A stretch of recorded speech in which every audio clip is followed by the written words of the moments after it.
তো আজকে স্কুলে আমার সঙ্গে এরকম এরকম একটা হলো, তো জানতে হলে ভিডিওটা প্রথম থেকে দেখো। তো চলো শুরু করা যাক। तो चलिए शुरू करते हैं। তো হালকা করে পেট পূজাটা করে নিয়ে ঠান্ডা লাগতেছিল বলে গায়ে না জল ঢালে বাইরে জলটা ঢেলে নিয়েছি। তোমরা কাউকে দেখেছো বলবে নাই কিন্তু। তারপরে স্কুল যাওয়ার জন্য বাইরে আমি পড়লাম আমার বান্ধবীটাকে নিয়ে। তো এইখানে এসে কিছুক্ষণ দাঁড়াবার পর এই দুটা বান্ধবীও চলে এলো। তো শাল জঙ্গলের বাতাসটা তোমার ঠান্ডা লাগতেছিল বলে রোদ খাইতে খাইতে চলে আলি। না মানে আর কি, রোদ পুয়াতে পুয়াতে। তো দেখতে দেখতে স্কুল চলে আলি। তো এইখানে সাইকেল স্ট্যান্ডে সাইকেলটা রাখিয়ে ক্লাসের দিকে যায় দেখি মদনা খুড়া গিলা তো আমার লো আগে চলে এসেছে গো।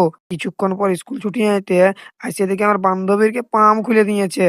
তাই আর কি বেশি দেরি না করে 5 স্টার সার্ভিসিং সেন্টার নিয়ে যে ভলপিনটা লাগায় পাম দিতে লাগে পড়লি গো। তুই যত ঠেলে বিঠে বাপে আমার বিহা দিয়ে বাপে। তো দেখতে দেখতে পাম দেওয়া হয়ে যেতে ঘর আসার জন্য আমি আর এই বান্ধবীটা বাইরে আমি পড়লি।